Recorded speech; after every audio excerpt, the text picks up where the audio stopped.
Hoy en el podcast de CEO Talks hablamos de sanidad y hablamos con una de las personas que más sabe de sanidad en nuestro país. Él es el doctor Juan Abarca, presidente de HM Hospitales. Doctor Abarca, ¿qué tal? Muchas gracias por acompañarnos. Al revés, a ti por pensar en mí. Bueno, la sanidad es un tema que siempre está de moda, ¿no? La sanidad siempre está de moda porque la salud es lo más importante. Lo que pasa es que muchas veces es una moda en la cual no se interviene, ¿no?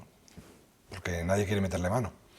Sin embargo, usted es uno de los que más interviene, aunque sea desde las redes sociales, porque Juan Abarca es uno de los top voices, de las voces más importantes en LinkedIn, por ejemplo, hablando de sanidad. Sí, bueno, solo tengo LinkedIn, pero bueno, es una forma de expresar de alguna manera pues todo lo que creo que hay que contar, porque vivimos una situación en la cual el sistema sanitario en nuestro país, sobre todo el sistema sanitario público, necesita reformas de manera inmediata. No es un qué va a pasar, sino es una situación que ya está pasando, como indican los indicadores del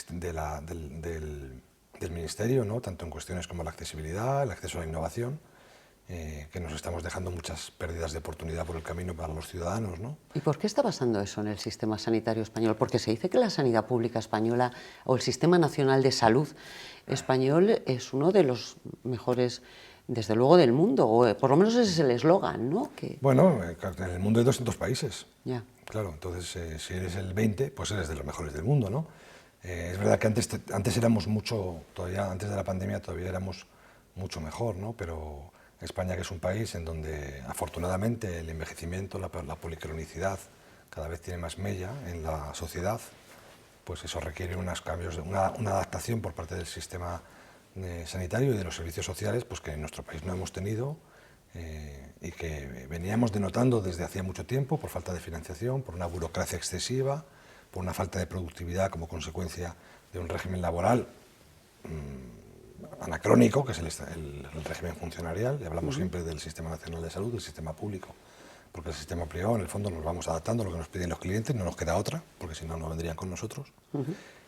Y todo eso con la pandemia pues se estalló, ¿no? Es decir, que las costuras se rompieron. Y hoy estamos en una situación en la cual es verdad que tenemos un gran sistema sanitario público con respecto a las prestaciones, con respecto al alcance de la población, pero que tiene un tapón impresionante en el acceso de meses. Porque no hay suficientes profesionales, doctor, porque los que hay están mal pagados, porque el sistema de burocratización también de los doctores y del personal sanitario al final hace que sea un sector ineficiente. Porque, bueno, es un sector, el gran problema que tiene la sanidad pública, en sanidad lo más importante es ser productivo. Mira, yo digo, el 98% de los procesos van siempre bien, el 99% va siempre bien. Es de los pocos sectores en donde hacer las cosas regular es mejor que no hacerlas. El problema que tenemos sobre todo es un problema de productividad, no se mide nada, ¿no? La prueba lo tienes en cuando tú contrastas los sistemas de gestión privada dentro de la sanidad pública y los sistemas de gestión pública gestionadas de una manera tradicional a través por lo que se llama la gestión directa, no por empresas públicas, ¿no? Que es la mayoría del Sistema Nacional de Salud, en donde ves hospitales que funcionan 24/7 y otros hospitales que funcionan de 9 a 1. Y unos hospitales que miden todo lo que hacen y pagan por resultados y por actos, y otros hospitales que da igual si trabajas o no trabajas, porque al final el profesional cobra lo mismo, ¿no? Y yo creo que eso al final, en un entorno en el cual esa policlinicidad, esa hiperfrecuentación, las posibilidades que cada vez tiene mejor la prevención, porque cada vez hay más posibilidades para llegar para prevenir las cosas y el diagnóstico hipertemprano de los procesos, hace que estemos en una hiperfrecuentación que, vamos, acaba de salir el barómetro sanitario, pues casi es el doble que antes de la pandemia, ¿no? O sea, vamos más a los hospitales mucho más, que antes de la pandemia, y ya no es solo los días que no hay fútbol. Exactamente, entonces no es una cuestión de que haya más médicos o menos médicos, que más o menos nosotros estamos en un buen nivel de médicos. El problema es que los médicos no son muy productivos, porque además tienen muchas tareas burocráticas, y el problema es que hay muchos más actos que hace 20 años, ahora hay muchos más actos. ¿Y esto tiene marcha atrás? Esto tiene soluciones marcha adelante, no marcha atrás, marcha adelante. Y tiene soluciones... 3, así que se le ocurra a usted que Muy podrían rápidas. ayudar a solucionar. Desplazamiento de competencias, es decir, no puedes tener a cardiólogos viendo controles de sintrón, controles de la coagulación. Hay que desplazar competencias para que los médicos de familia hagan más, para que las enfermeras se especialicen, hagan más, y para que los técnicos puedan hacer cosas que hoy por hoy solo pueden hacer la enfermería, como puede ser poner una inyección o una vacuna. Es decir, hay que desplazar las competencias. No nos olvidemos que la enfermería en nuestro país son grados, son graduados.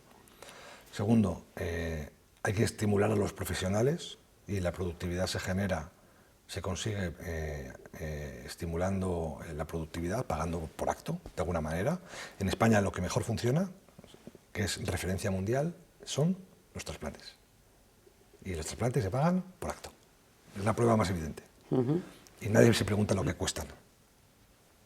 Y la tercera, tener una política común y muy ágil, que además en España, afortunadamente, si algo nos ha dejado Payete, es la mayor red de digitalización de Europa, de 5G, ¿no? Mucho más que Alemania, Francia e Inglaterra. Y tenemos que tener una política común de implantación de todo lo que son las aplicaciones de inteligencia artificial, que lo que vienen es a generar eficiencias y aumentar la productividad. 3 medidas. Lo de pagar mejor y probablemente más por acto va un poco en contra de esa medida de que los jefes de servicio y los responsables de área no trabajen, por ejemplo, en la privada, ¿o va a favor? ¿O es que se les pague mejor en la pública y no tengan que trabajar en la privada? Es que no tiene nada que ver. Mira, yo tengo el 70% de mis profesionales en Madrid trabajan solo conmigo.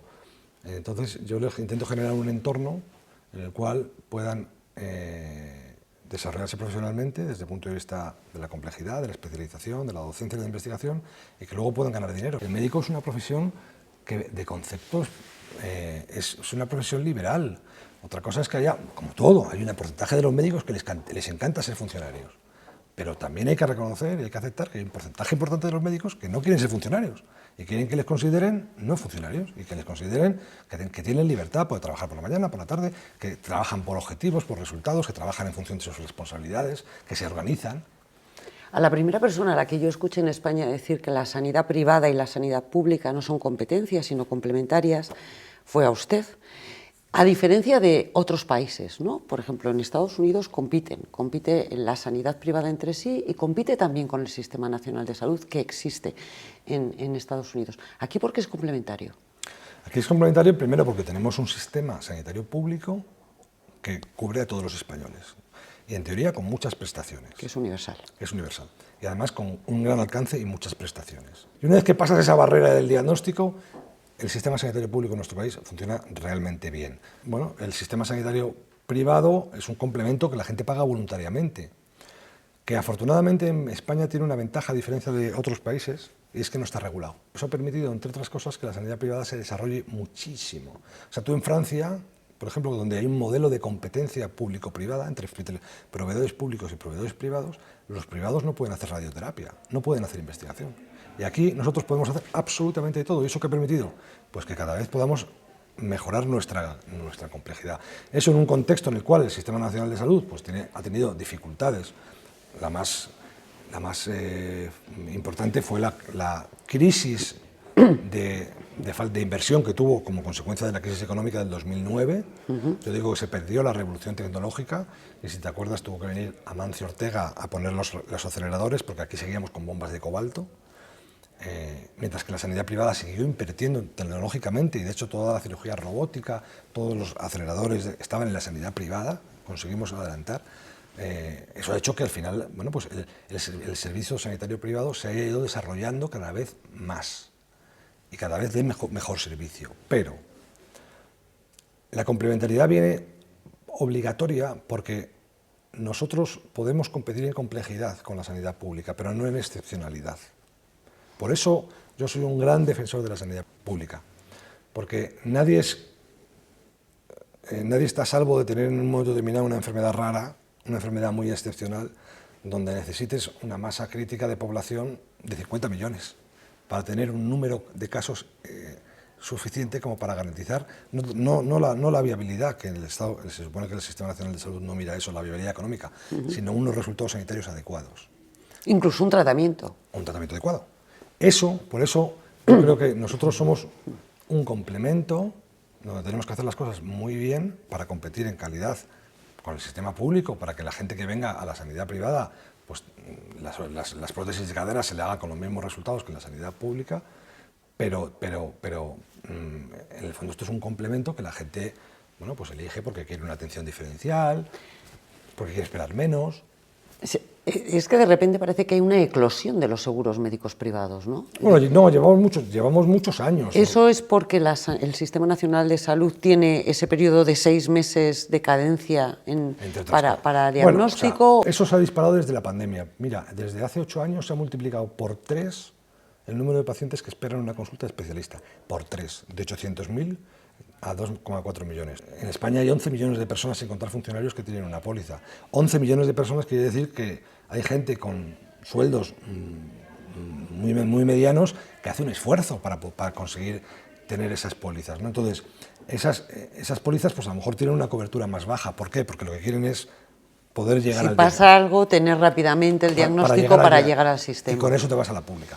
Pero históricamente el sector, cuanto más ha crecido en nuestro país, fue hasta el año 2010 que crecía doble dígito el número de asegurados. Es decir, cuando mejor estaba creciendo la sanidad pública, cuando mejor estaba funcionando la sanidad pública. ¿Por qué? Porque el principal motivo de crecimiento es el buen servicio que da la privada. Ese es el principal. En España hemos conseguido socializar la medicina privada. Es decir, con una póliza de 60 euros, el otro día operamos en San Chinarro a 8 pacientes de robótica a la vez, por 3 plataformas diferentes. O sea, se ha democratizado el acceso a la sanidad. Yo más que democratizar creo que se ha socializado. Hemos conseguido socializar la sanidad privada, lo cual en otros países europeos el seguro de salud te cuesta 7 veces más. Aquí el 26% de la población tiene un seguro. ¿Y eso por qué es? Porque se ha conseguido que por 60 euros al mes pues tengas acceso a prácticamente todo. ¿Había que salvar Muface? Sí, era obligatorio, vamos, había que salvar Muface. El Ministerio decía que era su obligación. Oiga, bueno, no tenía por qué haber dicho tantas veces, ¿no? Pero que sepan los funcionarios que si el modelo de las mutualidades no se renueva, aquí está el sector público. Faltaría más, obviamente, todo el mundo tiene derecho al sistema público, pero si 600.000 personas y la pandemia multiplicado por 3 la lista de espera, ese 1,5 millones de ciudadanos nuevos iba a ir directamente a la lista de espera. Es decir, si hoy hay una media de 80 días para que te vea un especialista, 80 días de media, para que te vea el especialista por primera vez, pues eso se hubiera multiplicado hasta 130. Bueno, el papel lo aguanta todo. El 40% de los hospitales del Sistema Nacional de Salud, son hospitales de titularidad privada en el momento actual, o el 30%, más el otro 30% de hospitales como los nuestros, que son hospitales que no trabajan con la pública, salvo un concierto puntual en Santiago de Compostela o en Málaga. Es decir, que trabajamos únicamente o mayoritariamente de largo el 90% con seguro de salud, pero el 2% de la población que va directamente a la lista de espera, directamente. O sea, en vez de tener, en España hoy por hoy hay 8 millones de personas en lista de espera, 8 millones de personas en lista de espera, que se dice pronto, 6 millones de personas, perdona, 1 de cada 8 españoles. Hoy por hoy están en lista de espera del Sistema Nacional de Salud. Pues en vez de tener 6, tiene 7,5. ¿Aquellos que dicen que la sanidad no puede ser un negocio? Yo soy el primero y... O sea, de hecho, la sanidad es un negocio, incluso para aquellos que trabajan en la sanidad pública, ¿no? Porque están cobrando unos sueldos. No hay mayor privatización que la plaza en propiedad. Por eso, efectivamente, que haber ganado una plaza y que de esa no te puedes mover, ¿no? Personalmente, no estoy a favor de la gestión privada de la sanidad pública, lo he dicho siempre, sin ningún tipo de problema. No estoy a favor, porque estoy a favor de una gestión sanitaria pública eficiente. ¿Por qué? Porque todo, como la demanda es ilimitada, todo el beneficio que hay, que lo tiene que haber, lo importante no es el ánimo de lucro, ni el beneficio, lo importante es qué haces con ese beneficio. Entonces, todo eso debería de repercutir en un mejor sistema, en mayores inversiones. Todo, el 100%. Por tanto, yo creo que lo que tiene que hacer el sistema público es gestionarse de una manera eficiente. Usted es uno de los grandes impulsores de hacer prácticas desde el primer momento en los hospitales. De hecho, ha llegado a un acuerdo para tener una universidad propia, que es un modelo sorprendente, porque en España los hospitales surgían de las universidades. Y usted ha ido al revés. Primero tienen los hospitales y ahora han creado su primera universidad. Me explicaba, doctor Abarca, lo importante que es que desde el primer año 2 semanas en cada curso los alumnos vieran cuál es el trabajo del celador, el trabajo de la enfermera, vieran cómo funciona un hospital. ¿Por qué en España hemos tardado tanto tiempo en poner a los chavales que están estudiando al mismo tiempo a ver y hacer prácticas en aquello a lo que se supone que se quieren dedicar? Bueno, nosotros pusimos en marcha hace 3 años un proyecto universitario propio con la Camilo José Cela, con la Universidad Camilo José Cela, después de más de 17 años de trabajar con otra universidad. Bueno, y entendemos que es verdad que hoy parece que hay una especie de crisis de vocación, ¿no? Y bueno, que posiblemente venga desde los propios valores que se puede transmitir en un momento determinado, yo creo que bueno, pues hay mucha política en el ambiente de la gente.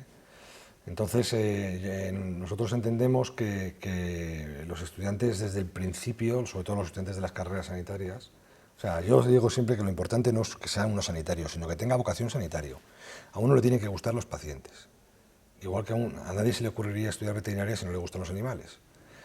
Entonces, lo que pasa es que hay gente que es muy brillante, que ve que en un momento determinado una carrera como medicina, como enfermería, pues puede ser casi como un reto y se meten en las carreras y cuando llegan a cuarto de carrera, pues se dan cuenta de que no tienen vocación. Entonces, claro, esa gente al final, ¿qué es lo que hace? Pues obviamente son gente brillante, lleva 4 años, 4 años estudiando, pues ya acaba la carrera, pero luego, bueno, pues yo creo que parte de la crisis de vocación que existe, pues ocurre por eso, ¿no? Entonces nosotros entendemos que los estudiantes de estas carreras desde el principio, aparte de hacer sus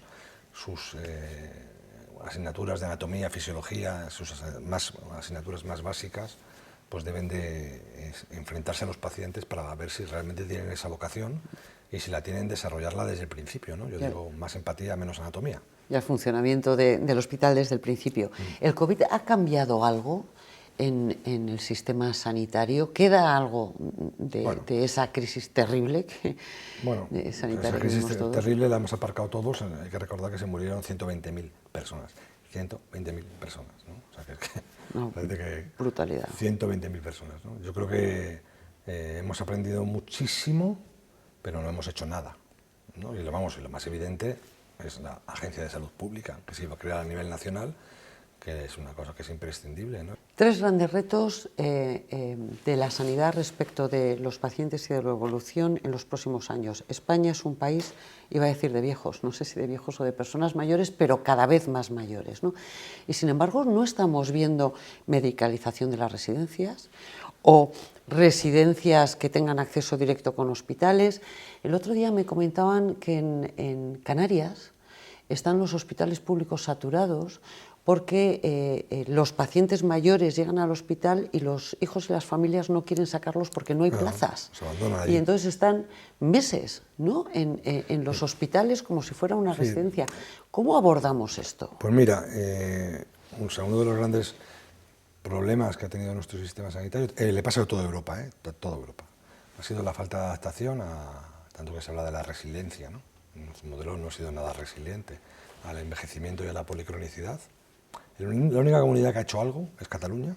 Cataluña, el 70% de los hospitales de media y larga estancia, 70% de nuestro país, públicos y privados, están en Cataluña. De hecho, Cataluña asume muchas más competencias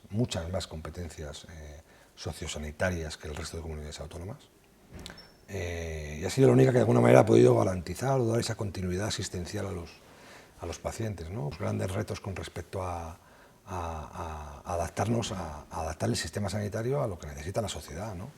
Y eso se hace pues introduciendo un mecanismo de reformas que sea realista. Ayer publicamos desde la Fundación IDIS un informe, ayer mismo, en donde le preguntamos, una encuesta con Sigma 2, en donde le preguntamos a la gente pues, si creían que era necesario hacer una reforma en el sistema de salud. El 90% dijo que sí, el 90% de la gente decía que sí, el 90% decía que era necesario hacer reformas para acceder antes a la innovación farmacéutica, el 90% pensaban que había que hacer algo para que hubiera un seguimiento domiciliario el 85% pensaba que había que estimular e incentivar a los profesionales, el 80% decía que tenía que haber continuidad asistencial entre la historia clínica pública y la historia clínica privada para que no se duplicaran las pruebas, el 80% decían que si no tienes recursos en la sanidad pública lo normal es concertar con la privada.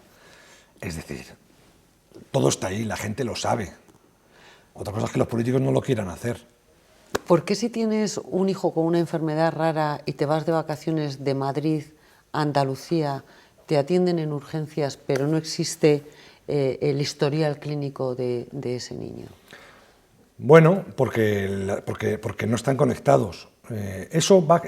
Mira, hoy mismo, hoy se ha publicado se ha publicado el Reglamento de Datos Europeo.